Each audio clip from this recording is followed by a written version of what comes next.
What's happening, everybody? RMJ Movie Reviews back again. It's a cold day up in the city. It's freezing. That's why I got the little hoodie jumping off. But really the reason I got the hoodie on, aside from it being cold, is that I'm coming with a on-the-spot movie review of Star Wars: The Force Awakens. Well, I've always been a long-time Star Wars fan. I'm not a fanatic, but I do love the original trilogy. Obviously I wasn't born when the first two films came out. I was born when Jedi came out, but I was still too little because that was 1983. But I did see, I believe the first Star Wars film, I actually saw Empire first, if I remember right, on the Showtime cable network. My mother recorded it from back in the 80s when Showtime used to have the Pointer Sisters "I'm so excited" logo. And then I saw New Hope on regular TV, which at that time I was so little I didn't realize that there were already 3 movies. And then I saw Jedi on Showtime too, a while after I had seen New Hope. And in 1999, me and my friends that we went to school with, and a girl I used to really like at the time, had got advance tickets. I was a junior in high school to see Phantom Menace. I was pumped. I was amped. And I loved Phantom Menace when I very first saw it. Rewatching it over the years, I don't like it as much, but I do like Darth Maul, and I do like the fight at the end between the 3 of them. Awesome. Attack of the Clones, I thought was a little bit better. I haven't watched it in a while because I did not watch all 6 movies before watching this. I just came into this straight fresh.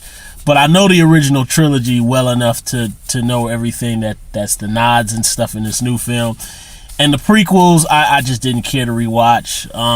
But Attack of the Clones I thought was a little bit better than Phantom Menace. I didn't think the final fight was as cool, the lightsaber fight. But I will say Revenge of the Sith, I really liked Revenge of the Sith. I thought it was fantastic. And it was just cool for me in Revenge of the Sith to see the Empire like in its full glory again, and the actor who played the Empire, I mean, he fantastic. So I out of the prequels, Revenge of the Sith I really like.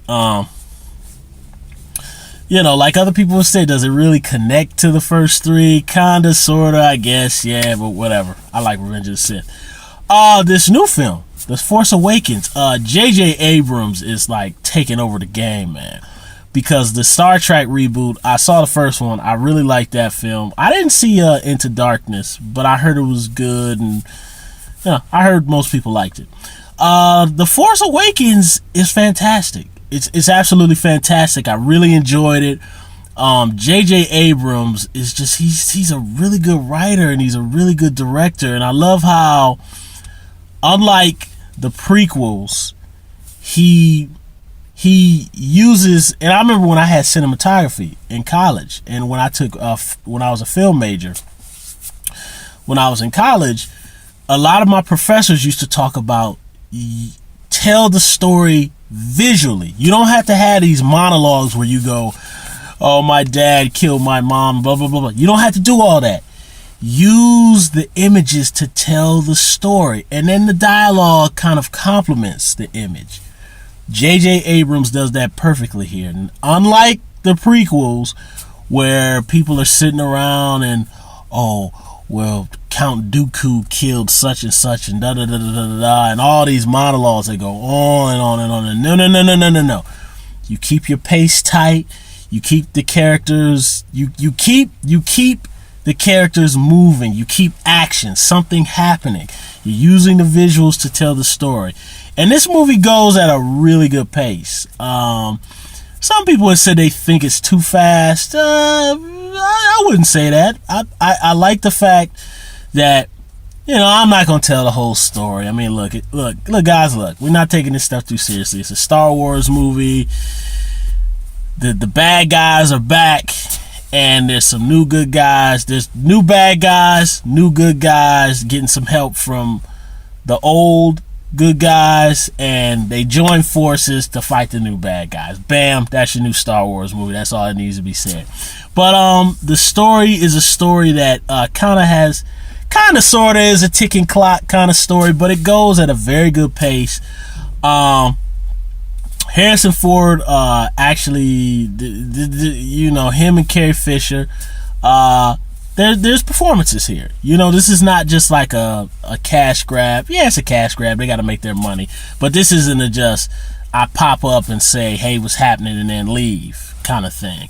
Harrison Ford, what I love is, and the same thing happened like when he went back and played Indiana Jones, regardless of how people may feel about Kingdom of Crystal Skull.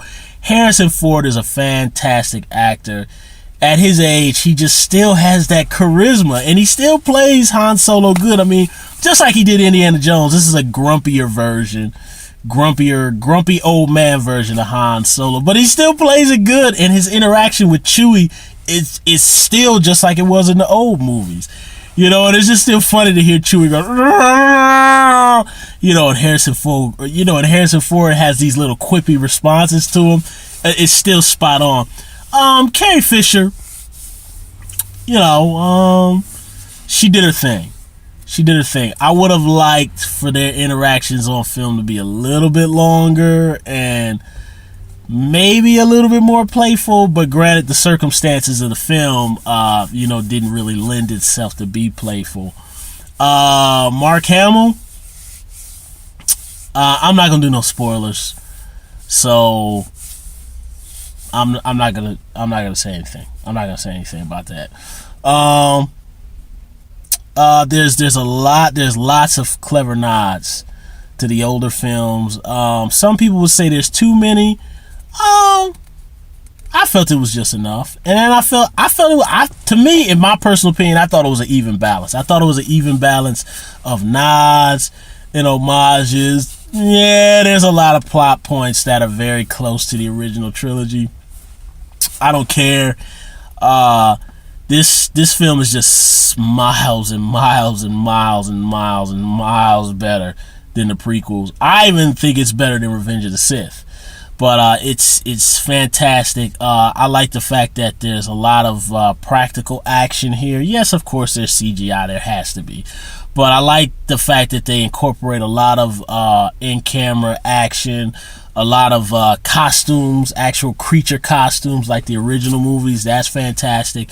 The actors are giving genuine performances here, which in the prequels, I didn't really feel that they were giving performances. Everybody felt stilted to me. But that's just my opinion. But the girl, I can't remember her name, who plays Rey, I think it is. Goodness, I should remember. She's fantastic. She's adorable. She's got a lot of heart. She's good. The other guy who plays, or maybe I got it backwards. I can't remember the two, but yeah, the chick and the guy. Dare I say it, the black dude, because that's the wrong thing to say, but I'm just trying to identify him. He's really good too. He's really good. Everybody was good here. They were genuine performances. The brand new bad guy, who's kind of the Darth Vader of this, what's gonna be a new trilogy by JJ Abrams. He's very good. He's a different take. He's different. He's a different kind of bad guy. I'm not gonna say too much more, but you know, he's still Darth Vader-y, you know, but he's a little bit different. Is he as threatening as Darth Vader? Of course not. It's hard to capture that, but still, he's kind of his own thing. If kind of he mirrors Vader a little bit in some respects that I won't say, but yeah, he's good. There's another character in here who's kind of like the Empire from the original movies. I thought that guy was cool. The only issue I had with this new Empire-y kind of character, which I forget his name already. They said his name, I forgot it. I was just trying to catch on to who the new people were. But only issue I took issue with was the fact that he was all CGI, and I would have liked, maybe, because this guy's really creepy. I actually find him way more, he's creepier than the Empire. So maybe if they actually had a real actor with that kind of prosthetics on, it might be too creepy for kids because it's a Disney movie. So maybe with him being CGI, that takes away from the creep factor. I don't know. If they had a real actor looking the way this character does, it might be too intense for kids. Especially the way he's lit and the darkness and the shadows. So, but that was my issue with him. I liked the character, but it's the fact that he was all CGI was what I took issue with. Hopefully for the next movie they'll change that, or maybe they'll combine the two or whatever. But in the way they incorporated the old characters with these new characters, I thought it was good. So, and there's a lot of, like I said, there's a lot of dialogue driven nods. There's a lot of visual nods. The action is fun. It felt like an old school movie from back in the day, and it really had a good sense of fun. There was a lot of humor. It's a oneer. It's a beginner movie to new movies. So it's set up exactly as a beginning movie. The ending is left open for more movies. So like I said, it's left open. But I really enjoyed it. Now, as far as people saying, I've seen people on the internet with a lot of balls to say that it's second to A New Hope, and then I've heard some that say it's third. So meaning New Hope, Empire, and Force Awakens.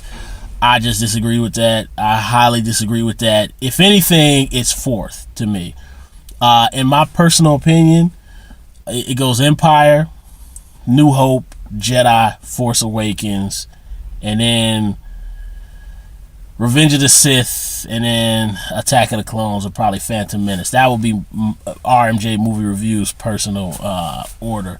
But people saying Force Awakens is better than Jedi. I just, the only reason I can think people only knock Jedi purely for the Ewoks. And I will say, I took a look at Jedi like maybe a year or two ago, maybe 2 years ago. I watched it again, and I will say back in the day when I saw Jedi, I used to think Jedi was the best when I was like a little kid, like 5 and 6, because of the Ewoks. Now I absolutely cannot stand the Ewoks. Strangely enough, in my mom's house, I found an Ewoks comic book at her house, but I'm digressing. I'm gonna sell that on eBay, get some money for it. But either way, Jedi's fantastic too. Of course, Jedi is not as good as New Hope and Empire, but Jedi is fantastic, and I'm tired of people knocking Jedi. It's a good movie. I love Jedi, and the final confrontation with Luke and the Empire and Vader. Come on, you can't beat that. Fantastic, and him taking the mask off, and you can't beat that. So, but in my opinion, Force Awakens is not better than Jedi to me, and I'm tired of people saying it. It's very good. It kills the prequels. Don't get me wrong. The Force Awakens destroys. It destroys Phantom Menace. It destroys Attack of the Clones, and it destroys Revenge of the Sith. It's just so much more fantastic than those movies on every level. Just the writing, the acting, the characters, the action, the production design, the locations, the creature costumes, just every level, it's a better film. So let's just put that to rest. But it's fantastic. I'm really curious to see what JJ Abrams comes up with next. I'm not gonna give a spoiler review. I'm just giving you my general thoughts to let you know that I am a Star Wars fan. I saw the movies back in the day, and I saw the prequels as they came out. So I'm not just like some random cat who's just coming on here like, oh, I like the new Star Wars. No. I grew up with the movies. I know them very well. So I am a fan. So I think my opinion has merit. But Force Awakens, fantastic. I don't think it's better than Jedi. I think it's the fourth best Star Wars movies out of all the ones that are released. So that's my opinion. Leave some comments below about Star Wars Force Awakens. Thumbs up the video. Subscribe to my channel, RMJ Movie Reviews. I'm going to be back with a surprise movie review for my holiday December movie reviews. I don't know what it's going to be. You guys will find out. I will see you soon.